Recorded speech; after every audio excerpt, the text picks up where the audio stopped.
Hello everyone. Today we are looking at the Baldwin 460 Greenbrier and Big Run Lumber Company number 32 in ON30 scale.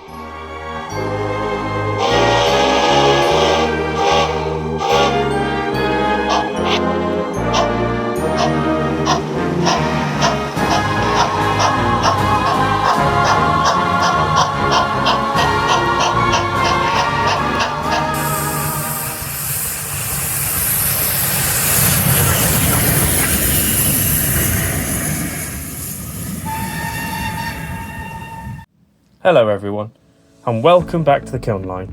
Today, we're looking at something, I know I say this quite a lot, but something pretty damn special. We are looking at this American ON30 Baldwin 460 with dccsound. This one is in the Greenbrier and Big Run Lumber Co livery, and this is a first for me. I have never actually owned an American steam locomotive before, and this one came up for the Narrowgauge, and it was just an absolute steal for what it was. As you can see, it's from Spectrum, and it has a tsunami dccsound technology. Well,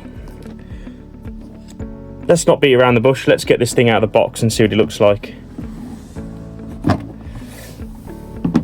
Right, we'll get the tender out first. Comes in this nice ice cube boxes, which is quite nice. The locomotive the box itself is really heavy. This one looks like it's an oil burner. As you can see, it's got the tank on the top. Very basic. Looks like there's a speaker in the bottom of the tender and all the electrical connections to the locomotive. Standard, well, it's very standard for Hornby anyway, like your link and pin tender connection. And a knuckle coupler, which is going to have to be changed to a normal coupling. So I will have fun doing that at some point, or I might just get a coach that can be between the two. Okay, so that's the tender looked at. We'll get this out of the box. We'll get the loco out, and then we'll have a look at. Oh God, all the bits have just fallen out. Let's have a look at the detail parts first, shall we? There are so many. Put the loco over there. So we've got a coal load and a few of the bits. Well, because this is going to be operating in Wales, obviously, the coal load will come in very useful. We've got different smokestacks and dome accessories there, which I'll have a look at, but I'm not sure whether I'll use. And we've got what's an open pack of all the other detail bits. You've got your lamp fittings, spare lamps, spare bogie, cow catcher. It's pretty. These spare parts are very, very good actually. Got a wood load, which is very heavy. That's probably made from straight up resin, but I won't be using that. And then we've got some little other more detailed parts, which look like a chunk of wood, which would probably just go on the foot plate maybe. And not quite sure what that other bit is, but yeah, we'll have a look at the rest of it. What we've got here is we've got Bachmann America, not going to need that. How to replace these other parts, which is quite a good piece of thing to have, because then you can swap over the locomotive to whatever specification you want. This is the bit that I need. No, it isn't. Oh, okay. Well, this is just basically tells you how to assemble the tender and all the bits in it. So you've got your spare lamps up here. You've got your it's just a breakdown of all of the locomotive in general. It's just a an assembly drawing, which is very good if I need parts for it. Got a quick start guide, sound functions, which is going to be very useful. It does look like it comes straight off when you put power to it, so I will need to put a location on the layout where I can just leave it and it will not chuck away in the sheds. And then you've got your standard warranty, which I imagine is out now because I bought this second hand. And just about the decoder, easy command, prevent damage to locomotive. Yeah, I'll read that later. And then we got whatever this is in the bottom. It's detail part falling out. I'll just hope to see what's in the bottom. Oh, it's just a piece of card. Just a bit of detailing card. Right, shall we skip to the main event then now? Put all this stuff back in the box and put that down somewhere.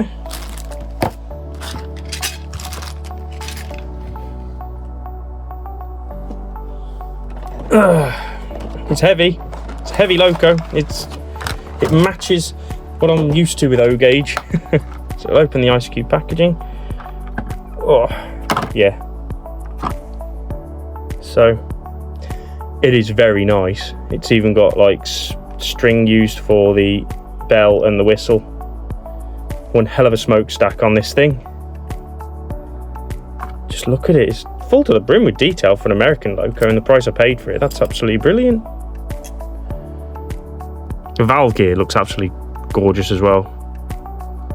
Right, I need to get this down onto the track and show you in a bit more detail. So, see you in a minute. All right, here we are down on the workbench with the loco now out of the box, and everything's connected electrically and mechanically. I have also fitted the coal load in this. It did come with a oil load, but I felt like it being in Wales, it needed a coal load. So, yeah, let's have a look at this locomotive in a bit more detail. The front of the locomotive is very well detailed with a buckeye, or knuckle coupler as they call it over the pond. Smoke box door looks very well detailed, lots of riveting. The headlamp looks a little bit off, a little bit skewy, but I guess I can fix that. That does actually light up, which is awesome. The massive smokestack, as they call them, is also removable in exchange for a straight one, which I will probably do eventually, because it's a little bit out of character for a locomotive in Wales to really have to worry about. As we move along, we've got the running boards. As you can see, lots of space for the crew to walk down and service whatever parts of the locomotive they need to service. We've got the cylinder blocks underneath the running board. Lots of complicated valve gear, which is one of the reasons why I like these narrow gauge locomotives. It's okay having ones with Stevenson valve gear, but there's nothing like a bit of Volcharts. Going along the side here, we've got pipes. They look all separately fitted, which is amazing, to be fair. Very, very nice. There's very little moulded detail on the side of this locomotive. There does seem to be a bit of detail missing here, but I'll have a look in the detail pack for that. We have actual rope between the bell and the cab and the whistle, which is a very nice touch. I think that's the generator for the lights. I'm sure there'll be people on the chat that will tell me otherwise if that's incorrect, but I'm fairly certain that is a generator. Move along, we've got the cab, which you can just about see the smoke box inside the cab. With the red windows, which are very nice and contrast the black of the locomotive very nicely. Moving along to the tender, we've got the Greenbrier and Big Run letters on the side. We've also got a fall plate in between the locomotive and the tender here, which will cover up that gap, which is very nice. But it's basically just a wagon. You've got normal wagon bogies underneath, as you can see. This has got all pickups on both the loco and the tender, so this is quite a reliable piece of kit by the looks of it. And there's lots of wires going in between the loco and the tender there, as you can see. Let's turn this locomotive around and see what it's got going from the back to the front. From the back of the tender then, again, we've got a buckeye. At this point, I'm not sure whether I'm actually going to swap those out for narrow gauge couplings that are prototypical to, the UK and NG7, but I may just make a barrier wagon or a coach that goes between the loco and the rest of the train. But we will see. We go down the tender. We've got another light on here, which does also lights up, which is brilliant for going both ways with the light at either end. Move along here, and you can see the very big quirk about American narrow gauge locomotives is that in there is the smoke box, and the driver sits here on this side, fireman sits there. It's very much like a double fairly, apart from you actually feed the fire from in between the loco and the tender. Go figure. I guess it was just to try and make use of larger boilers in smaller locomotives, I guess. And as we move down, you've got more brake rigging and the cables in between the tender and loco, the Volschart's valve gear, and all the lovely stuff on the running boards. Again, not very much moulded detail on the boiler, apart from maybe these bits here, which is, you know, it's quite impressive for a locomotive of this size and how much this locomotive actually cost to have this much separately fitted detail. It's truly a piece of kit, and I can't wait to get it on the track and show you just how it runs. But we will go over and see how much it weighs first and go from there. Okay, well, here we are at the VitaFit scales. These things it's proved to be quite good, but yeah, we'll get on weighing the locomotive and not talk about scales. Piece of track on the scale, let it tear and calibrate. Right, let's put the loco on and see how much it weighs. 1.122 grams. That's a very heavy locomotive for the size. I believe that's heavier than the Manning Wardle by quite a fair bit as well. Okay, let's get this locomotive onto the track and see what it sounds like. We interrupt this broadcast to bring you a message from our sponsor. EB Models are a 3D printing specialist in Barnstable, Devon. They provide high-quality 3D printed products for all major model railway scales, as well as for dioramas ranging from N-gauge pallets and to benches to full-blown O-gauge gantry cranes. They're also able to do bespoke items for your modelling needs. So find them on Instagram, Facebook, eBay, or even on their website for a quotation or to check out what they have to offer. Links for all these options will be available in the description. As you can probably hear, this locomotive has already started up. This particular engine does not have a function to turn it on and off, so it's always going to be ticking over as soon as there's power to it. But that's not normally a bad thing. It adds a bit of ambience to the whole thing, I suppose, having an engine ticking over in a siding. But and it is quite light on the sounds, as we will see now. We will go through them.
Okay, so we've heard what this locomotive sounds like. Let's take it for a run.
In summary, this locomotive has a lot of details and comes with more separately fitted parts than all the locomotives I own combined.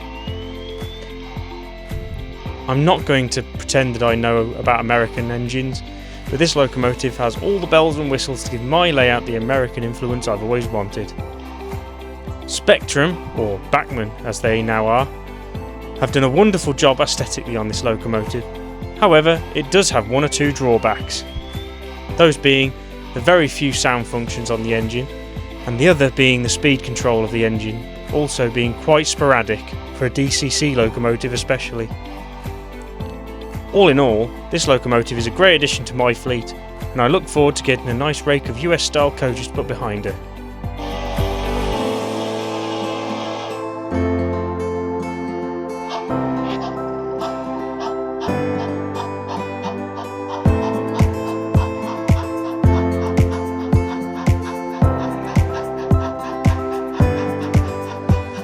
Thank you for watching. Please like, subscribe, hit that notification bell, and even comment if you want to see or hear more from the Kiln line.